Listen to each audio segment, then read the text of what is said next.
Hello viewers, welcome to Kala Style. Let's learn the basics of Python one step at a time.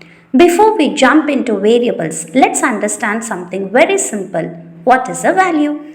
In Python, values are the actual pieces of information that our program works with.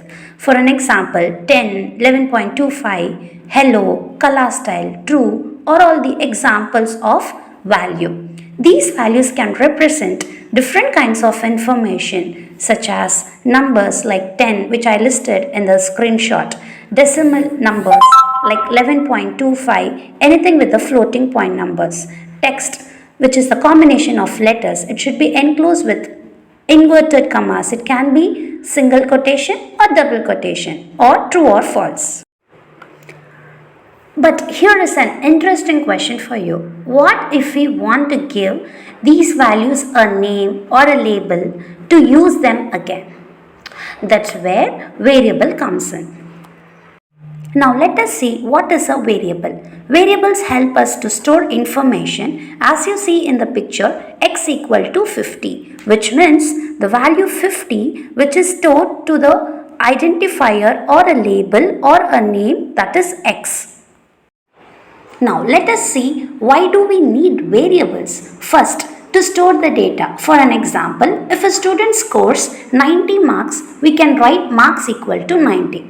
Now, Python can refer to that value using the name marks. Second, to reuse values.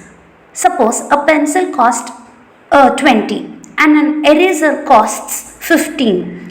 We can store these values in variable and use them to calculate with the term total.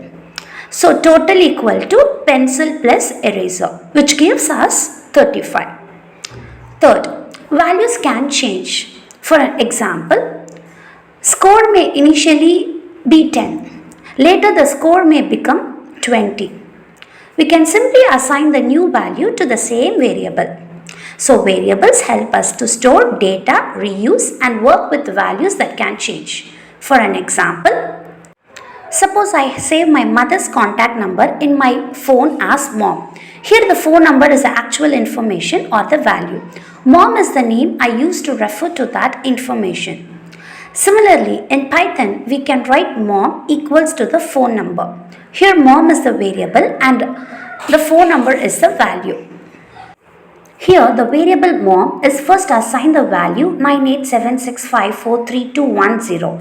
When I use print to display mom, it displays 9876543210. Next, we assign a new value to the same variable mom, that is 9632587410. When I want to display mom, it displays 9632587410. This shows the value stored in a variable can change. The variable mom first stores one value and then it stores a new value. Similarly, if I want to store a name of a person Anu and Anu's marks and other details, you can use a different identifier variable and then you can print the result using the variable name. For more interesting Python videos, follow Kala Style. Thank you.